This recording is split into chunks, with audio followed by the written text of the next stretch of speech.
नमस्कार दोस्तों, एक बार मैं फिर आपका हार्दिक स्वागत और अभिनंदन करता हूं मेरे इस नए वीडियो के साथ में। आज मैं जो आपके सामने टॉपिक डिस्कस करना चाह रहा हूं, जो बताना चाह रहा हूं, वो शायद हो सकता है कि इसके बारे में पहले कभी चर्चा नहीं हुई हो। जी हाँ, मैं बात करना चाह रहा हूं श्रीमद् भगवद गीता की। भगवद गीता के बारे में बहुत सारे लेक्चर, बहुत सारे वीडियो, बहुत सारी पुस्तकें बाजार में उपलब्ध हैं और बहुत सारे लोग इस पर बात करते हैं, लेकिन बहुत कम लोग जानते हैं कि भगवान श्री कृष्ण ने जब अर्जुन को गीता सुनाई तो कितना समय लगा होगा।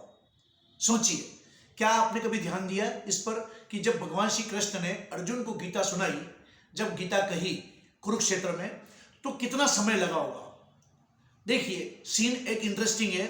जब एक तरफ कौरवों की सेना खड़ी है, एक तरफ पांडवों की सेना खड़ी है, बीच में कृष्ण सारथी बने हैं, अर्जुन को लेकर के युद्ध भूमि में लाते हैं। अर्जुन वहां जाकर कहता है कि श्री कृष्ण, मैं ये युद्ध नहीं लड़ सकता, मुझे युद्ध नहीं करना है, मुझे इस युद्ध में कहीं भी कोई फायदा नजर नहीं आता है, मुझे ये युद्ध नहीं करना है। यहां तक आपने सुन रखा है। आपको क्या लगता है, अगर कोई इंसान पहले पेज से लगा करके अंतिम पृष्ठ तक अगर भगवद गीता को पढ़े, यानी 18 अध्याय को अगर पढ़ता है, अगर इसकी संस्कृत में स्पीड अच्छी भी हो बोलने की, तो करीब करीब 1 घंटा उसको लगेगा। अगर फास्टेस्ट स्पीड में पढ़ ले, जैसे कि हम एक दूसरे से बात करते हैं, उस स्पीड में भी पढ़ ले, तो भी करीब करीब 45 मिनट से 1 घंटा लगने की संभावना है। तो आपको क्या लगता है कि इतनी देर युद्ध रोका रहा, कि कौरवों ने कहा कि ये युद्ध रोक लो, पांडवों को कहा कि युद्ध रोक लो, अभी श्री कृष्ण अर्जुन को गीता सुना रहे हैं, क्या ऐसा हुआ होगा?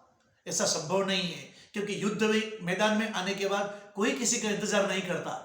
युद्ध की जब दुंदुभी बज जाती है, नगाड़े बज जाते हैं, तब सिर्फ मारो और काटो की आवाज आती है। और वो तो कोई छोटा मोटा युद्ध नहीं था, वो तो महाभारत का युद्ध था। तो क्या श्री कृष्ण जब अर्जुन को ये संवाद कर रहे थे, तब क्या युद्ध रुक गया था? कितनी देर लगी होगी? क्या 1 घंटा 2 घंटा युद्ध को रोक लिया गया? दरअसल बात ऐसा नहीं है। मेरा ऐसा मानना है कि श्री कृष्ण ने अर्जुन को सिर्फ शक्तिपात किया था, एनर्जाइज किया था, क्योंकि गीता में श्री भगवान श्री कृष्ण ने स्वयं कहा है कि इससे पहले यह गीता मैं सूर्य ने अपने पुत्र इक्ष्वाकु को, इक्ष्वाकु ने अपने पुत्र मनु को यह गीता सुनाई थी, लेकिन धीरे धीरे लुप्त हो गई।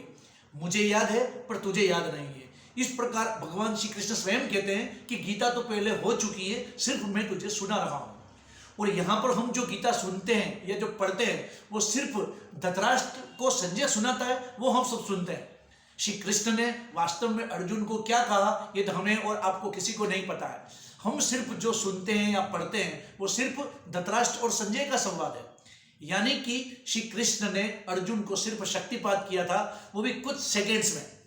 आप सोचेंगे कि कुछ सेकेंड में शक्तिपात कैसे हो सकता है? इसका बेस्ट एग्जाम्पल है कि मान लीजिए आपके मोबाइल में श्रीमद् भगवद गीता है और मैं चाहता हूं कि उस मोबाइल से मेरे मोबाइल में ट्रांसफर किया जाए। कितना टाइम लगता है? बड़ी मुश्किल से 5 सेकेंड 10 सेकेंड, अगर स्पीड अच्छी हो तो। बस इसी प्रकार भगवान श्री कृष्ण ने अर्जुन को शक्तिपात कर दिया और गीता एक जगह से दूसरी जगह ट्रांसफर हो गई, यानी भगवान श्री कृष्ण के द्वारा अर्जुन को ट्रांसफर हो गई। आपको मेरा ये वीडियो कैसा लगा? अगर अच्छा लगा हो और आपने सब्सक्राइब कर लिया हो तो लाइक कीजिएगा, अन्यथा सब्सक्राइब कीजिए, लाइक कीजिए, शेयर कीजिए। Thank you.